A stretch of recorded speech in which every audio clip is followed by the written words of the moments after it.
J'avais vraiment hâte de voir ce tout nouveau Jeep Wrangler 2018, une version toute nouvelle de ce Wrangler. Il était temps, ça fait 10 ans que Jeep n'avait pas touché à son Wrangler et quand on parle d'un produit aussi populaire, il faut faire attention lorsque vient le temps de le modifier. Alors, on voulait rester très près de la formule originale qui a tant de succès. Et lorsqu'on le regarde, on se dit, chez Jeep, il me semble qu'on aurait pu aller un peu plus loin. Il me semble que tant qu'à y toucher pour la première fois en 10 ans, on aurait pu en faire un peu plus. Mais lorsqu'on le regarde de près, on voit que le véhicule est complètement repensé, complètement nouveau à partir de sa calandre à l'avant, donc une nouvelle calandre, de nouvelles lumières, un nouveau pare-choc qui est déboulonnable dans certaines versions, très intéressant lorsqu'on va avoir une ligne d'attaque très abrupte pour aller en montagne, aller en version hors route. Et si on regarde sur le côté, on le reconnaît, le véhicule, mais tout est changé et on a changé aussi les configurations. Donc maintenant, on peut avoir le pare-brise inclinable. Hein, on fait des clins d'œil au Jeep Willys là, de 1941 parce qu'il est directement issu du Jeep Willys 1941. C'est le vrai Jeep original dans la famille Jeep. Alors, on a le pare-brise inclinable maintenant. On peut enlever les portes parce que Jeep, ça veut dire aussi liberté. Hein? On peut avoir différentes façons de le faire. Il y a deux sortes de toits. On peut avoir un toit en toile maintenant, commandé électriquement. On peut enlever les portes. Le pare-brise incliné, ça veut dire que là, maintenant, on a vraiment le vrai véhicule aventure par excellence. Différentes modifications aussi ont été faites à l'intérieur du véhicule. Il est beaucoup plus moderne, bloc instrument, nouveau genre, modulable également avec écran central digital. On a le système Uconnect aussi qui est disponible dans le véhicule avec la console centrale repensée, redessinée. L'intérieur également offre quand même beaucoup de rangements et beaucoup de connectivité comme c'est maintenant la mode dans l'industrie automobile. Autre chose, c'est que maintenant, le Wrangler va être disponible avec 3 choix de motorisation. Un tout nouveau moteur 2 litres turbo qui développe 270 chevaux, 290 livres pieds-couple. C'est immense. Il va y avoir aussi le 3.6 qui va être disponible et une version 3 litres diesel. Mais c'est pas tout. Une 4e motorisation va s'ajouter en 2020 puisque une version hybride branchable va être livrable dans ce véhicule. J'ai vraiment hâte de voir qu'est-ce que ça donne. Pour les amateurs de hors-route, évidemment, l'édition Rubicon est de retour. Version améliorée parce qu'on a retravaillé tous les éléments hors route pour faire en sorte que le véhicule soit encore meilleur qu'il ne l'était par le passé, imaginez-vous. Et bien sûr, c'est possible, encore une fois, de le modifier avec toutes sortes de types de roues, de pièces et d'accessoires moteurs que Jeep offre. Alors, cette nouvelle génération de Jeep Wrangler 2018, vraiment hâte d'en faire l'essence.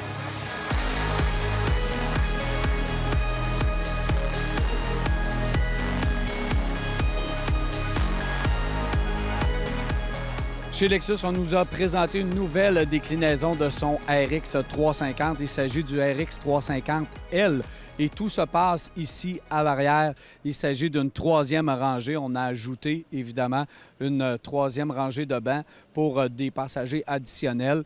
On va pouvoir avoir en version 7 ou en version 6 passagers comme vous voulez. Et l'affaire intéressante, c'est qu'on a allongé le véhicule de 4,3 pouces. Donc, en allongeant le véhicule de 4,3 pouces, ça veut dire que ça dégage quand même beaucoup d'espace pour les passagers 6 et 7 et de l'espace pour les bagages parce que ça ne donne pas grand-chose d'ajouter des passagers s'il n'y a pas d'espace à l'arrière. Donc, sans vraiment venir détruire les proportions du RX 350, on a réussi à ajouter cette 3e rangée qui va être fort utile pour les gens qui désirent avoir plus d'espace dans un véhicule quand même de luxe. Et chose intéressante, c'est qu'on a placé aussi un panneau de contrôle pour la climatisation 3 zones. Donc, la climatisation va être pour la 3e rangée. On va pouvoir contrôler pour les passagers, donc pour pas trop geler en hiver ou pas trop avoir chaud l'été. Donc, c'est dans l'ensemble les seules modifications qui ont été faites à partir de ce RX 350. C'est la version L et ça va être, je pense, apprécié par les concessionnaires et les amateurs de véhicules RX. Autre chose, c'est qu'un peu plus tard, il va arriver la même configuration, mais avec la version hybride également. Donc, ça aussi, ça va être intéressant. On nous a présenté un autre véhicule, c'est le LX. Et celui-là, bien, il se fait enlever 2 bancs. Donc, le LX va être maintenant disponible en version 5 passagers.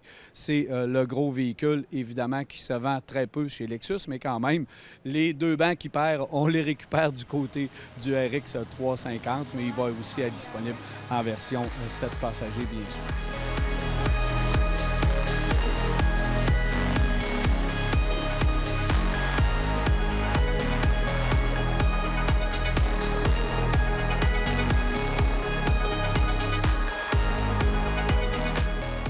Voilà pour le Salon de l'Auto de Los Angeles. Je constate que de plus en plus, les manufacturiers utilisent ce salon pour des dévoilements importants. C'est déjà notre dernière émission avant la pause du temps des fêtes. On se donne rendez-vous dès la mi-janvier pour le Salon de l'Auto de Détroit. Comme à l'habitude, bien sûr, nous y serons. Il y a quand même des choses intéressantes. Il y a de l'exubérance à Los Angeles. On vous laisse sur ces quelques images. Et je vous dis prudence lors de vos déplacements pendant la période du temps des fêtes.